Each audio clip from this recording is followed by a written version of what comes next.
स्वागत है आप सभी का YouTube channel GK civil dreams पर।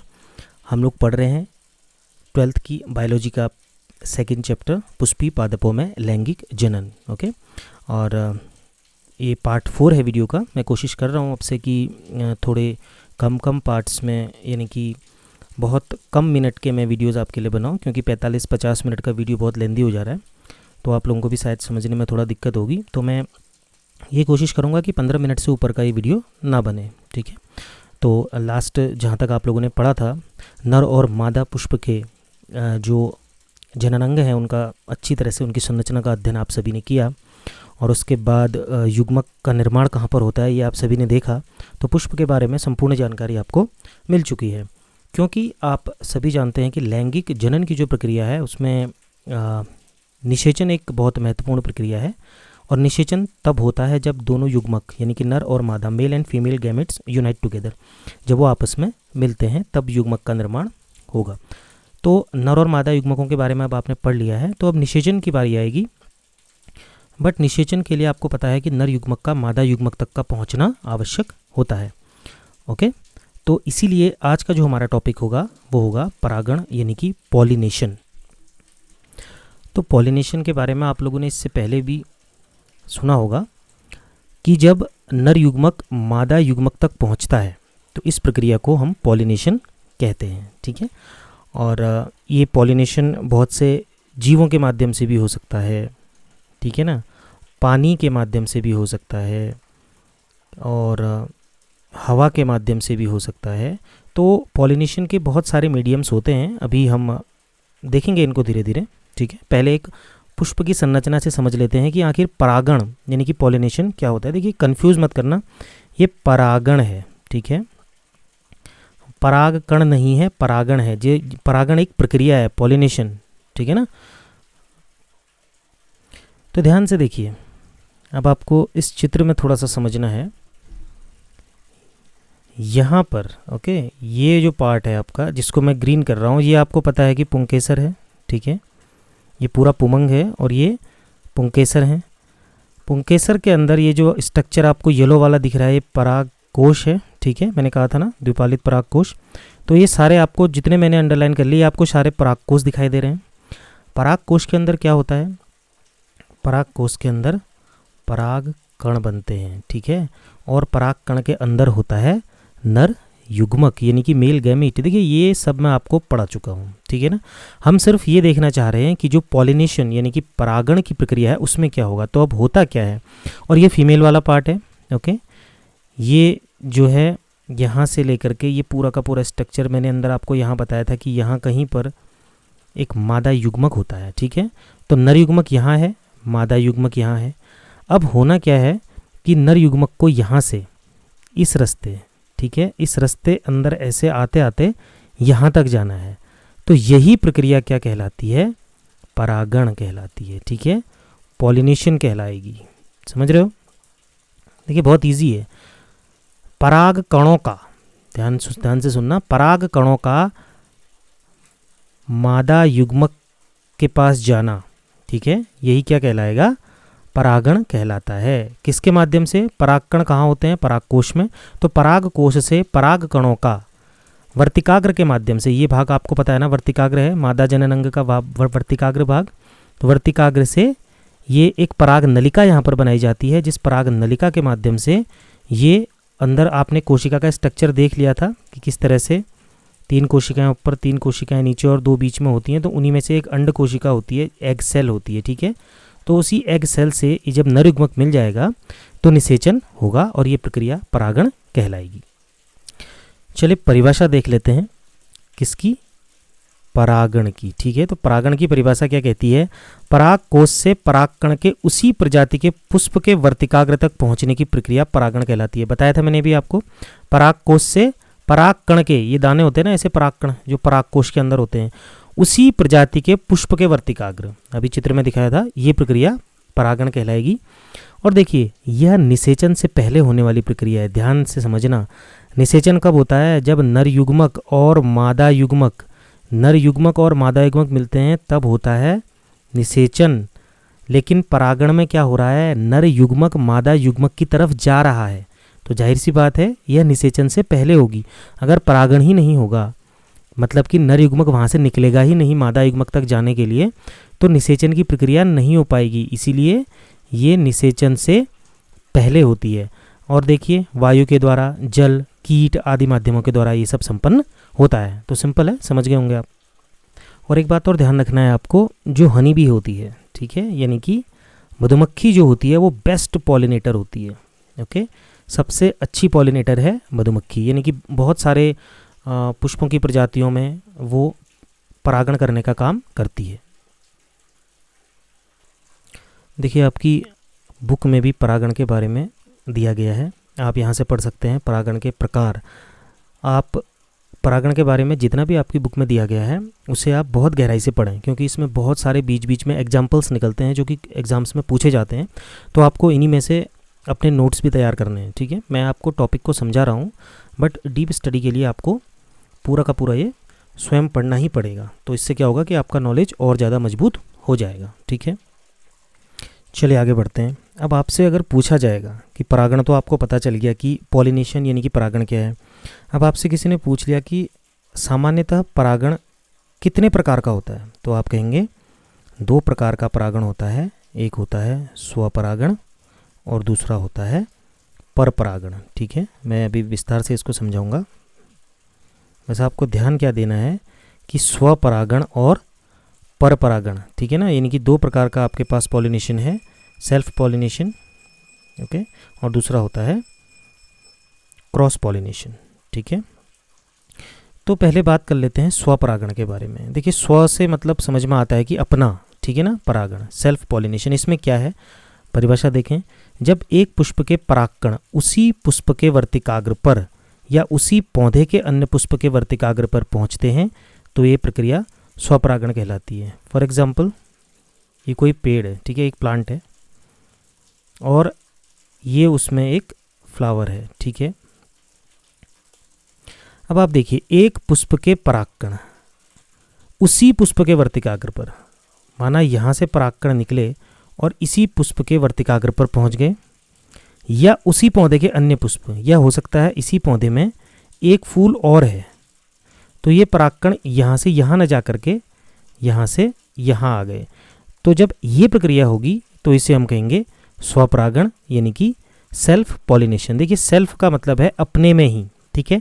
अब जो पुष्प जिस पौधे में है वो पौधा भी उसी का है, या तो वो अपने परागकण को अपने ही फूल के वर्तिकाग्र पर गिराएगा या अपने परागकण को उसी पौधे के दूसरे फूल के वर्तिकाग्र पर गिराएगा, तो ये प्रक्रिया स्वपरागण कहलाएगी, ठीक है। अभी मैं आगे इसको और समझा दूंगा एक अन्य चित्र के माध्यम से, और अच्छा समझ में आएगा, पर आप फिर भी इसको अभी यहाँ पर ऐसा समझ लीजिए, ठीक है। अब इसकी कुछ और पॉइंट्स हम देखते हैं कि जो स्वपरागण होता है उसमें आखिर होता क्या है। तो उसमें होगा क्या, नर और मादा भाग एक साथ परिपक्व होते हैं। ध्यान से समझना, नर और मादा भाग का मतलब, नर भाग हमने पढ़ा है, मादा भाग भी हमने पढ़ा है, यानी कि जो पुंकेसर और स्त्रीकेसर है वो परिपक्व एक साथ होते हैं, यानी कि उनका निर्माण एक साथ हो रहा है, वो एक साथ युग्मक बना रहे हैं। यानी कि पराग कोश के अंदर जब परागकण का निर्माण चल रहा होगा, ठीक उसी समय मादा युग्मक के अंदर भी अंडकोशिका का निर्माण चल रहा होगा, यानी कि इनकी बनने की टाइमिंग में ज़्यादा अंतर नहीं होगा, यानी कि ये साथ साथ ही परिपक्व होते हैं। ये किसकी विशेषता है, स्वपरागण करने वाले पुष्पों की। साथ ही देखिए इसके और पॉइंट्स, स्वपरागण में क्या होगा, पुष्प प्रायः अनाकर्षक, छोटे और मकरंद रहित होते हैं। अनाकर्षक होते हैं, छोटे होते हैं, और मकरंद का मतलब नेक्टर, यानी कि जो मधुमक्खी जिस चीज़ के लालच में पुष्प के पास आती है उसे हम मकरंद कहते हैं। तो ये देखिए ये फूल क्या हैं, बहुत अनाकर्षक हैं, छोटे हैं, मकरंद रहित हैं। इस तरह के जो स्वपरागण वाले पुष्प होते हैं इनकी प्रतिरोधक क्षमता कम होती है। क्या कारण है मैं भी आपको बताऊंगा। इससे पौधे में विभिन्नताएं नहीं आ पाती, नई जातियों का विकास नहीं हो पाता। सिंपली आप सोचिए, उसी पौधे के पुष्प हैं तो यानी कि उसकी क्वालिटी वही है, जो पूरे पौधे की क्वालिटी है उसी का डीएनए उस फूल के अंदर भी है। तो अगर वो डीएनए उनका आपस में ही ट्रांसफ़र हो रहा है तो कोई नई वैरायटी उसमें नहीं आएगी। यानी कि अगर उस पुष्प की प्रतिरोधक क्षमता पहले से कम है तो पहले से कम ही रहेगी, विभिन्नताएं नहीं आएंगी, यानी कि कोई नया लक्षण नहीं आएगा। अगर उस पुष्प में लाल रंग के फूल खिलते हैं, अगर वो फूल लाल रंग का है जो खिला हुआ है, तो क्योंकि वो अपने ही पौधे के साथ परागण कर रहा है, स्वपरागण कर रहा है, इसीलिए जब नया पौधा भी बनेगा तब भी उसका फूल लाल ही रंग का होगा, इसलिए विभिन्नताएं नहीं आएंगी, कोई नई चीज़ उसके अंदर विकसित नहीं होगी और नई जातियों का विकास भी नहीं हो पाता, क्योंकि वो अपने ही पुष्प के साथ परागण कर रहा है, इसीलिए कोई नई चीज़ उसके अंदर आने की संभावना नहीं है। तो ये सारे लक्षण जो आपने पढ़े ये स्वपरागित पुष्पों के होते हैं और ये स्वपरागण है, यानी कि सेल्फ पॉलिनेशन के बारे में आपने पढ़ा। मैंने आपसे कहा था कि परागण दो प्रकार का होगा, स्वपरागण और परपरागण। ठीक है, एक चित्र के माध्यम से आप स्वपरागण को समझ सकते हैं। देखिए ये परागकोश है, यानी कि ये तो पूरा पुंकेसर आपको दिखाई दे रहा होगा। इसके परागकोश से देखिए छोटे छोटे डॉट्स, यानी कि ये क्या है, पॉलन ग्रेन्स जिसे हम कहते हैं। ठीक है, पॉलन ग्रेन्स का मतलब है ये है परागकण। तो ये परागकण कहाँ जा रहे हैं, देखिए ये वर्तिकाग्र है, ये वर्तिकाग्र के पास ये परागकण जा रहे हैं और इस वर्तिकाग्र पर ये बैठ रहे हैं। तो आपको क्या लगता है कि ये कैसा है, दिस इज सेल्फ पॉलिनेशन। ठीक है, यानी कि ये स्वपरागण है। अगर ये फूल जिस पौधे पर है, अगर ये परागकण यहाँ से उसी पौधे के दूसरे पुष्प पर जाएंगे तब भी ये क्या कहलाएगा, स्वपरागण ही कहलाएगा। ठीक है ना, तो आपने स्वपरागण मेरे ख्याल से समझ लिया होगा। चले बढ़ते हैं आगे। देखिए अगला है परपरागण। नाम से समझ में आता है पर का मतलब क्या होता है, दूसरा, जैसे परलोक कहते हैं ना, दूसरा लोक। तो परपरागण दूसरे में परागण, क्रॉस पॉलिनेशन। और क्रॉस का मतलब आप समझते होंगे, एक ये है एक ये, इन दोनों के बीच में क्रॉस करा दिया। ठीक है ना, परिभाषा देखिए, जब किसी पुष्प के परागकण उसी प्रजाति के अन्य पुष्प पर पहुंचकर उसे परागित करते हैं, परपरागण कहलाता है। अब हुआ क्या, एक पौधा ये है, दूसरा पौधा ये है। ठीक है, हो सकता है इसमें लाल रंग के फूल खिलते हों, इसमें सफ़ेद रंग के फूल खिलते हों, लेकिन परपरागण में क्या है, जब इस पुष्प के परागकण उसी प्रजाति के अन्य पुष्प पर पहुंच रहे हैं लेकिन वो पौधा दूसरा होगा। ठीक है ना, तो वो यहाँ पहुंच गए और इसके वर्तिकाग्र को इन्होंने वर्तिकाग्र पर ये परागकण पहुंच गए, तो ये जो घटना होगी ये कहलाएगी परपरागण। समझ गए, यानी कि पौधा दूसरा होगा। तो परिभाषा याद करेंगे, जब किसी पुष्प के परागकण उसी प्रजाति के अन्य पुष्प पर पहुंचकर उसे परागित करेंगे, परपरागण कहलाएगा। देखिए उसी प्रजाति का मतलब कंफ्यूज नहीं करना है, फूल होगा तो उसी प्रजाति का होगा। जैसे अगर चमेली का फूल है तो उसका क्रॉस आप चमेली के फूल के साथ ही करा सकते हैं, ऐसा नहीं है कि सूरजमुखी और चमेली के बीच में क्रॉस हो जाएगा। ठीक है ना, जिनके बीच निषेचन हो सकता है उन्हीं प्रजातियों की बात यहाँ पर होगी। तो ये परपरागण हो गया। बीजों की नई नई उन्नत जातियाँ विकसित होती हैं, इससे क्या होगा, बीजों की नई नई उन्नत जातियाँ विकसित होंगी। कैसे होंगी, देखिए यहाँ पर आपने क्या देखा, ये वाले में लाल रंग का फूल था और ये वाले में सफ़ेद रंग का फूल था। अब इसके परागकण अगर यहाँ चले गए हैं तो ये एक नई जाति का विकास करेगा, उसके फूल हो सकता है लाल और सफ़ेद से मिलकर के कुछ नए बन जाएंगे। ठीक है, क्योंकि इनके बीच में क्रॉस हुआ है तो इससे बीजों की नई नई उन्नत जातियाँ विकसित होती हैं। ठीक है, परपरागण के बारे में और देखिए, बीज स्वस्थ तथा संख्या में अधिक होते हैं। बीज स्वस्थ होंगे क्योंकि अगर किसी एक पौधे के पास बीमारी भी है तो दूसरे पौधे के पास बीमारी नहीं होगी। तो इस कंडीशन में, क्योंकि ये जो बीज बनेगा ये दो पौधों से मिलकर के बनेगा, तो इन दोनों के अच्छे क्वालिटीज़ इसके अंदर आएंगी, तो इसलिए बीज के स्वस्थ होने की संभावना ज़्यादा रहती है, संख्या में भी अधिक होते हैं। प्रतिरोधक क्षमता युक्त जातियाँ विकसित की जा सकती हैं। ठीक है, यानी कि इस तरह से हम क्या कर सकते हैं, अगर दो अच्छी किस्मों के बीच हम क्रॉस कराएंगे तो प्रतिरोधक क्षमता युक्त जातियां, यानी कि हम ऐसी जातियों का विकास कर पाएंगे जिनकी प्रतिरोधक क्षमता बहुत बेहतर होगी। और इसके लिए एक बहुत ही इंपॉर्टेंट टॉपिक होता है कृत्रिम परागण के माध्यम से। तो इसका मतलब हमें अभी एक परागण और पढ़ना है, कृत्रिम परागण। देखिए कृत्रिम का मतलब आपको पता है, जहाँ पर भी इंसान के द्वारा कोई चीज़ कराई जाती है आर्टिफिशियल रूप से, उसे हम कृत्रिम परागण कहेंगे। ठीक है, तो आपने समझ लिया स्वपरागण और परपरागण दोनों को। एक चित्र के माध्यम से इसको एक बार और समझिए, ध्यान से देखिएगा, इस चित्र के माध्यम से आप बिल्कुल समझ जाएंगे। एक पौधा, अच्छा एक काम करते हैं, मैं बीच में एक लाइन खींच देता हूँ। ठीक है, आपको लेफ्ट साइड, ये लेफ्ट साइड है, this is left side and this is right side. Left side पे आपको जो पौधा दिख रहा है उस पर एक फूल ये है, एक फूल ये है, एक फूल ये है। ठीक है, और राइट साइड पर आपको जो पौधा दिख रहा है उस पर एक फूल ये है और एक फूल ये है। ठीक है, अब देखिए, अगर इस फूल के परागकण इस फूल के वर्तिकाग्र पर जाते हैं तो क्योंकि ये पौधा सेम है तो इसका मतलब ये कैसा परागण हो गया, स्वपरागण, क्योंकि एक ही पौधे के इस फूल से इस फूल में जा रहे हैं, तो ये क्या हो गया, स्वपरागण हो गया। सिंपल सी बात है। यानी कि अगर यहाँ से यहाँ जाएगा, यहाँ से यहाँ, यहाँ से यहाँ, कहीं भी जाए तो वो स्वपरागण की कैटेगरी में आता है। दूसरा एग्जाम्पल है, आप देखिए इसी फूल में क्या हो रहा है, इसी का परागकण इसी के वर्तिकाग्र पर जा रहा है, तो ये भी किसका उदाहरण हो गया, सेल्फ पॉलिनेशन का। यानी कि ये भी क्या हो गया, स्वपरागण हो गया। सिंपल सी बात है।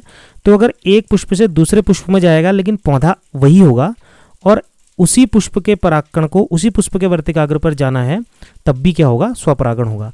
लेकिन अब तीसरा केस आप देखिए, यहाँ पर परागकण है इस वाले पौधे में और ये यहाँ चला गया इस वाले पौधे के फूल में, तो ये क्या हो गया, परपरागण हो गया। ठीक है, समझ रहे हैं, ये क्या हो गया, परपरागण हो गया। ठीक है ना, यानी कि पौधे अलग अलग हो गए, इस पौधे के पुष्प को यहाँ के परागकणों को हमने कहाँ पहुँचा दिया, यानी कि ये किसी भी माध्यम से, चाहे कीट के माध्यम से हो, हवा के माध्यम से, पानी के माध्यम से, ये इस पुष्प के वर्तिकाग्र पर पहुंच चुके हैं, जो कि ये अलग अलग पौधे हैं। ठीक है, तो इस तरह का जो पॉलिनेशन होगा वो कहलाएगा क्रॉस पॉलिनेशन या परपरागण।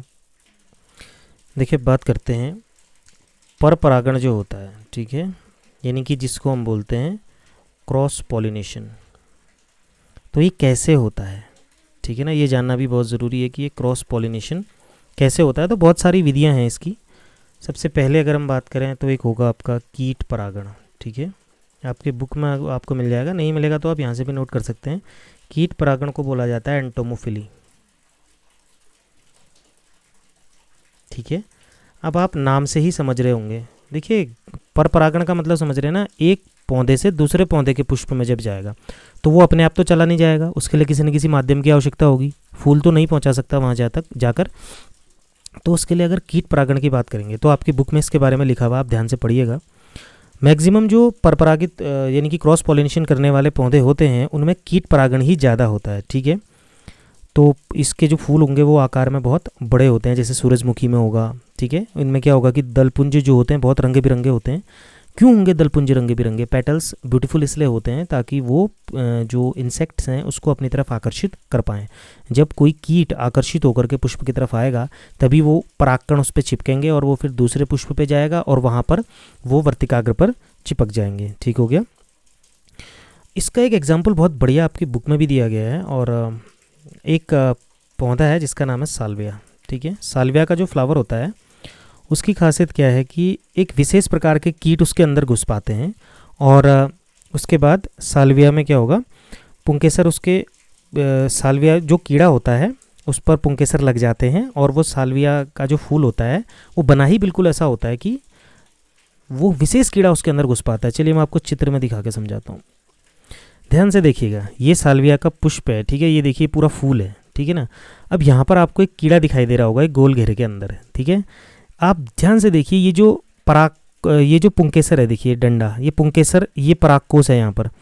ये कीड़ा ऐसे इसमें बैठा हुआ है कि ये पुंकेसर जो है परागकोश ठीक इसकी पीठ पे आए हैं। अब ये परागकोश से जो परागकण गिरेंगे इसकी पीठ पे गिर जाएंगे, आप देखिए, ठीक है, यहाँ पर इसकी पीठ पर ये परागकण गिरे हुए हैं बहुत सारे। सेम ऐसे ही ये कीड़ा जब उड़ करके दूसरे साल्विया के पुष्प पर जाएगा और जब ये ऐसे ही वहाँ पर बैठेगा तो यहाँ पर जो वर्तिकाग्र होगा वो भी ठीक इसके ऊपर पे टच होगा और इसके पीठ में चिपके हुए सारे के सारे परागकण उसके वर्तिकाग्र पर चिपक जाएंगे। तो इस तरह से कीट किस में मदद कर रहे हैं, परागण की प्रक्रिया में मदद करते हैं। और ये साल्विया का एग्जाम्पल है, ठीक है ना, बहुत इंपॉर्टेंट है साल्विया में कीट परागण। और देखिए ये फिक्स इसका आकार बिल्कुल ऐसा है कि ये कीड़ा बिल्कुल अपने पीठ पर परागकणों को ला रहा है और ऐसे ही ये जब दूसरे पुष्प पर बैठेगा तो वहाँ पर वर्तिकाग्र पर ग्रहण कर लेगा। इसी प्रकार से कीट परागण जो होता है एक फिग यानी कि अंजीर, ठीक है ना, अंजीर नाम का एक फल है, उसमें भी ये कीट परागण पाया जाता है। अब परपरागण में जो दूसरे टाइप का होगा वो होगा वायु परागण। तो ये भी आप समझ गए होंगे कि वायु परागण क्या होगा। वायु परागण को इंग्लिश में बोलते हैं एनिमोफिली। बहुत बार पूछा जाता है ये इंग्लिश के शब्द, ठीक है ना, कि एनिमोफिली किससे संबंधित है, किस प्रकार का परागण है, ठीक है ना। तो ऐसे जो पुष्प होते हैं ना वो ज़्यादा आकर्षक नहीं होते हैं। देखिए क्यों नहीं होते हैं आकर्षक, आप समझ गए होंगे, क्योंकि कीटों को आकर्षित करने का काम उनका है नहीं, न उनमें ज़्यादा सुगंध होती है, न उनमें ज़्यादा शहद होता है, ठीक है ना। बादल वगैरह भी बहुत छोटे होते हैं। तो फॉर एग्जांपल आप देख सकते हैं गेहूं का जो पौधा है उसमें भी क्या होता है, वायु परागण होता है। द्विलिंगी पुष्प है, नर जननांग इसमें पहले बन जाएगा। ठीक है, होगा क्या, वायु क्या करेगी, परागकणों को उड़ा करके ले जाएगी और वर्तिकाग्र तक पहुंचा देगी। सिंपल, आप समझ गए होंगे। ज़्यादा बुक में आपके एग्जाम्पल्स होंगे, आप उनको अच्छी तरह से देख लीजिएगा। ठीक है, उसके बाद हम बात करते हैं नंबर 3 की। तो तीसरा माध्यम जो हमारा होगा वो होगा जल परागण। ठीक है ना, जल परागण। आपको एक बात ध्यान देनी है कि जल परागण यानी कि हाइड्रोफिली, जल परागण क्या होगा, मैक्सिमम उन्हीं पौधों में होगा जो पानी के अंदर होते हैं। जल निमग्न पौधों में ही ये होता है। ठीक है, एक एग्जांपल मैं आपको देता हूँ, वेलिसिनेरिया। ठीक है, वेलिसिनेरिया एक एग्जांपल है, आपकी बुक में भी इसको दिया होगा। और एक बहुत इंपॉर्टेंट और एग्जांपल है हाइड्रिला। ठीक है ना, तो इन पौधों में क्या होता है, पानी के द्वारा ही परागकण को वर्तिकाग्र तक पहुंचाया जाता है। ठीक है, देखिए अब चौथा प्रकार है हमारा जंतु परागण। अब आप सोच रहे होंगे कि अभी फर्स्ट में कीट परागण पढ़ा है सबसे पहले और अभी जंतु परागण। तो कीट और जंतु में आप अंतर समझ लीजिए। कीट केवल छोटे मोटे कीट पतंग हैं जो उड़ते हैं। ठीक है ना, जंतु परागण, जंतु का मतलब जंतु परागण जूफिली जो है उसके अंदर आपके पक्षी भी आएंगे। ठीक है, पक्षी, और उसके अलावा इसके अंदर घोंघे आते हैं, चमगादड़ आते हैं। ठीक है ना, तो इस तरह के जो एक बिग्नोनिया का पौधा है उसमें सेमल होता है, सेमल भी है, ये सब पक्षी द्वारा होते हैं। ठीक है, बुक में देखिएगा। और एक क्वेश्चन बहुत बार पूछा जाता है कि जो घोंघे होते हैं उनके द्वारा होने वाले परागण को क्या कहते हैं, ये एग्जाम्स में आया है। ठीक है, घोंघे द्वारा होने वाले परागण को अंग्रेजी में क्या कहा जाता है, तो इसको बोला जाता है मेलिकोफिली। ये नोट कर लीजिएगा, ये इंपॉर्टेंट है। ठीक है ना, घोंघा परागण, मेलिकोफिली। ठीक है, चलिए अब कुछ एक बहुत महत्वपूर्ण पॉइंट्स और देख लेते हैं। ये तो नॉर्मली मैंने आपको बता दिया कि स्वपरागण और परपरागण यानी कि सेल्फ पॉलिनेशन और क्रॉस पॉलिनेशन के अलावा और क्या क्या इसमें होगा। देखिए आपने कॉमन परागण पढ़ लिया और कुछ परागण के प्रकार आपकी बुक में भी दिए गए हैं। अब ये किस आधार पे किया गया है, देखिए पराग के स्रोत को ध्यान में रखते हुए। पराग के स्रोत का मतलब है कि परागकण कहाँ बन रहा है, उस आधार पर परागण को इन्होंने 3 भागों में बांट दिया। ये भी पढ़ लीजिएगा। पहला है स्वयुग्मन, जिसको बोलते हैं ऑटोगेमी। इसमें क्या है, सिंपल, एक ही पुष्प में परागकोश से वर्तिकाग्र तक परागकणों का स्थानांतरण है। ध्यान से देखो, एक ही पुष्प में, फूल एक ही है, उसी में परागकोश से वर्तिकाग्र तक परागकण जा रहे हैं। ठीक है ना, एक ही फूल में परागकोश से वर्तिकाग्र तक परागकणों का स्थानांतरण हो गया, ऑटोगेमी यानी कि स्वयुग्मन। उसके उदाहरण देख लीजिएगा, फिर अगला देखते हैं। दूसरा दिया हुआ है सजात पुष्पी परागण। ठीक है, दूसरा क्या दिया हुआ है, आपकी बुक में दिया हुआ है सजात पुष्पी परागण, यानी कि एक ही पादप के एक पुष्प के परागकणों का दूसरे पुष्प के वर्तिकाग्र तक स्थानांतरण। देखिए बहुत सरल है। पहले वाले में क्या था, एक ही फूल के अंदर था। अब इसमें क्या है, एक ही पौधा है, जो मैंने आपको वहाँ बताया वही है, थोड़ा इसको अलग करके दिया गया। अब पौधा एक है, अब फूल क्या है, एक पुष्प के परागकण है और दूसरे पुष्प का वर्तिकाग्र है। ठीक है, तो ये क्या हो गया, सजात पुष्पी। ठीक है, और तीसरा कैटेगरी है इसमें परनिषेचन। परनिषेचन तो वही हो गया क्रॉस पॉलिनेशन वाला, जो उसका सेकंड पार्ट था, भिन्न पादपों के परागकोश से भिन्न पादपों के वर्तिकाग्र तक, यानी कि इन दोनों के बीच में जो हो रहा है वो परनिषेचन है। तो आप अपने बुक के हिसाब से भी इसको देख लीजिएगा। चलिए अब बात करते हैं एक बहुत इंपॉर्टेंट टॉपिक की, जिसे कहते हैं कृत्रिम परागण। कृत्रिम शब्द आपको पता है, जहाँ पर भी मनुष्य जो है इस तरह की गतिविधियाँ करते हैं जो कि नेचुरल तरीके से नहीं हो रही हैं, वो कृत्रिम कहलाता है। तो परागण अभी तक तो आप देख रहे थे कि स्वपरागण और परपरागण। ठीक है ना, अब यहाँ पर कृत्रिम परागण में क्या होगा, आर्टिफिशियल है, अपने आप नहीं होगा, मनुष्य करेगा इसमें कुछ ना कुछ, या किसी अन्य के द्वारा किया जाएगा। ठीक है, तो हम कर रहे हैं इसको क्योंकि हमको उन्नत किस्में चाहिए। ठीक है ना, देखिए कृत्रिम परागण हम क्यों करते हैं, इसका बेसिक समझ लीजिए। हमें पता है कि कोई अगर पौधा है, उसकी फसल में जो पैदावार होती है बहुत कम होती है। ठीक है, यानी कि उसमें अगर मटर है तो उसमें बहुत छोटे दाने हो रहे हैं। तो एक ऐसी किस्म में मटर की लेकर के आऊँगा जिसमें मटर के दाने बहुत बड़े बड़े होते हैं और मटर की फलियाँ उस पौधे में बहुत ज़्यादा लगेंगी। और दूसरी मटर की किस्म मेरे पास एक ऐसी आ गई जिसमें मटर के दाने का स्वाद बहुत अच्छा है। ठीक है, अब इसमें स्वाद बहुत अच्छा है लेकिन इसके दाने बड़े नहीं होते और इसकी फलियाँ भी कम लगती हैं। तो मैं इन दोनों पौधों के बीच जब क्रॉस कराऊंगा तो मुझे जब इसका बीज मिलेगा, उससे जो पौधा निकलेगा, मटर का एक ऐसा पौधा होगा जिसके दाने में भी स्वाद होगा, जिसकी फलियाँ भी ज़्यादा होंगी और जिसमें दाने की संख्या भी ज़्यादा होगी। तो इसीलिए हम लोग करते हैं कृत्रिम परागण, ताकि हमें उन्नत किस्म मिल पाए। तो ध्यान से समझना इस टॉपिक को, बहुत ज़्यादा इंपॉर्टेंट है। इस विधि द्वारा फसलों की उन्नत प्रजातियां विकसित की जाती हैं। इससे रोग प्रतिरोधी यानी कि ऐसे पौधे जिनमें रोग नहीं लगेगा, कीट प्रतिरोधी ऐसे पौधे जिसमें कीट नहीं लगेंगे, कीड़े नहीं लगेंगे, तथा अधिक उत्पादन करने वाली उन्नत प्रजाति विकसित की जाती है। देखिए अधिक उत्पादन कैसे होगा, मैंने बताया अभी आपको कि इसकी फलियां ज़्यादा होंगी, कोई भी चीज़ हो सकती है, जरूरी नहीं है कि मटर ही हो। तो कृत्रिम परागण समझ रहे हैं, इस विधि के द्वारा फसलों की उन्नत प्रजातियां विकसित की जाती हैं।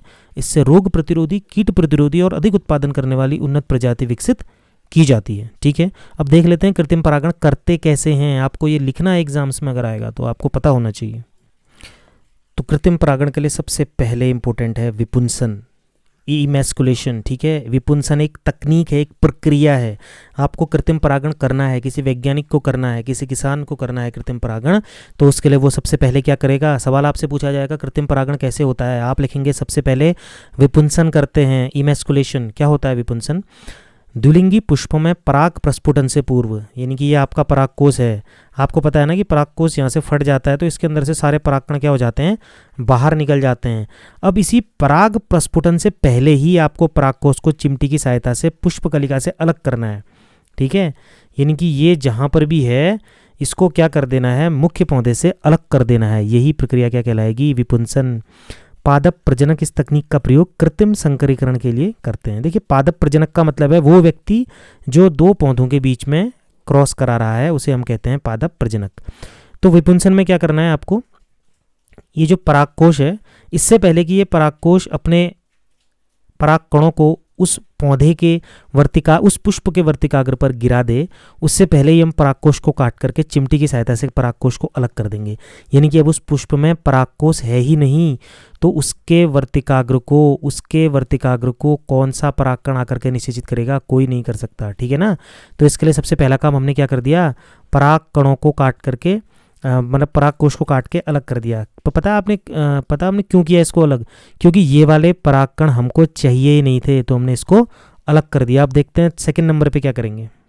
पहले एक बार चित्र में देख लीजिए कि किस तरह से हम लोग इसे करते हैं। ठीक है ना, तो ये आप देख रहे होंगे चिमटी से हमने ये क्या कर दिया, यहाँ पर परागकोश को काट करके अलग कर दिया, ताकि ये जो वर्तिकाग्र है ये निषेचित ना हो पाए इस परागकण से। ठीक है, दूसरा तरीका जो हम अपनाएंगे सेकंड पार्ट, वो है बोरा वस्त्रण या थैली लगाना, इंग्लिश में बोलते हैं इसको बैगिंग। ठीक है, बहुत बार एग्जाम्स में आया बोरा वस्त्रण और ये विपुंसन क्या होता है करके। तो बोरा वस्त्रण में क्या होगा, विपुंसित पुष्पों को उपयुक्त आकार की बटर पेपर से बनी थैलियों से ढक दिया जाता है। बटर पेपर एक पन्नी है, ठीक है, एक थैला होता है, तो उस थैले से इसको ढक दिया जाता है। किसको, विपुंसित पुष्पों को। देखिए ये आपके पास एक फूल था, ठीक है ना, ये आपके पास एक पुष्प था, इसका ये यहाँ पर से परागकोश था, ये हमने काट के अलग कर दिया। अब इसका वर्तिकाग्र है, तो जो ये वर्तिकाग्र है, इस वर्तिकाग्र में बाहर से भी तो कोई परागकण आ सकता है। आपने इसके फूल का परागकोश तो काट के अलग कर दिया, लेकिन उड़ करके किसी कीड़े के द्वारा किसी दूसरे पौधे से भी तो, किसी दूसरे फूल से भी तो परागकण आकर के इस वर्तिकाग्र पर पहुंच सकते हैं। फिर आप कैसे अपना जो आपको पौधा चाहिए वो आपको मिलेगा। तो इसलिए हम क्या करेंगे, बटर पेपर की थैली से इसको ढक देंगे। क्यों, ताकि अवांछित परागकण इस वर्तिकाग्र पर नहीं पहुंचे। समझ गए आप, सिंपल है बिल्कुल। ठीक है, अब क्या होगा, जब इस पुष्प का वर्तिकाग्र, समझ रहे हो, जब इस पुष्प का वर्तिकाग्र परिपक्व हो जाएगा तो कृत्रिम रूप से संग्रहित वांछित परागकणों को वर्तिकाग्र पर पहुंचाकर पुष्प को पुनः थैली से ढक दिया जाएगा। अब क्या हुआ, आपने बटर पेपर की पन्नी से जो ये वर्तिकाग्र है इसको ढक दिया था। अब जब वर्तिकाग्र तैयार हो गया है परागकणों को लेने के लिए, तो अब हमारे पास परागकण पहले से कहीं रखे हुए हैं, ठीक है, संभाल करके, जैसा हमको चाहिए था वैसा परागकण। अब हम क्या करेंगे, उस परागकणों को इसके अंदर डाल देंगे, फिर ये निषेचन यहाँ होगा और इसके बाद भी हम इसको थैली से ढक देंगे। ठीक है ना, अब निषेचन होगा तो बीज और फल इसके बाद क्या हो जाएंगे, विकसित हो जाएंगे। तो देखिए कुछ इस तरह से बोरा वस्त्रण यानी कि जो बैगिंग है उसकी प्रक्रिया होती है। हमने क्या कर दिया, अब इन पुष्पों को जो है थैले से, बटर पेपर की पन्नी से ढक दिया। अब इसके अंदर देखिए बाहर से कहीं से भी कोई परागकण आएंगे तो इस थैली के अंदर वो नहीं जा सकते हैं, और इसीलिए क्योंकि हमने इसमें अपने फिर हम क्या करेंगे, जब ये वर्तिकाग्र परिपक्व हो जाएगा तो इसमें हम अपने डिजायर्ड परागकण डाल देंगे, जिससे कि इस पुष्प को हम जैसा पौधा इससे निर्माण करना चाह रहे हैं वैसा कर देंगे। तो ये कहलाता है आर्टिफिशियल, ओके, यानी कि कृत्रिम परागण, आर्टिफिशियल पॉलिनेशन। ठीक है, यानी कि खुद के द्वारा किया गया है, मनुष्य के द्वारा किया गया है, अपने कुछ विशेष पौधों को प्राप्त करने के लिए। समझ पाए होंगे। देखिए ध्यान रखिएगा, मेंडल ने जो अपने प्रयोग किए थे ठीक है मटर के पौधे पर, वो सारे इस कृत्रिम परागण यानी कि आर्टिफिशियल पॉलिनेशन के माध्यम से ही किए थे। तो देखिए पॉलिनेशन यानी कि परागण के बारे में आप सभी ने सारी जानकारियाँ लगभग ले ली हैं। बुक्स को भी आप अच्छी तरह से पढ़िएगा तो और इन्फॉर्मेशन आपको मिलेगी।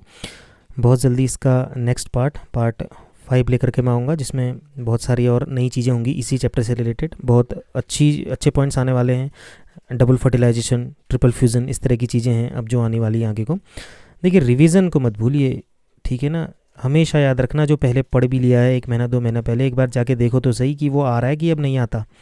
कॉन्फिडेंस तब आएगा जब पुराना पढ़ा हुआ एक झटके में याद आएगा, अदरवाइज़ रिवीजन करते रहिए, ठीक है ना। और चलिए मिलते हैं, till then take care, stay healthy.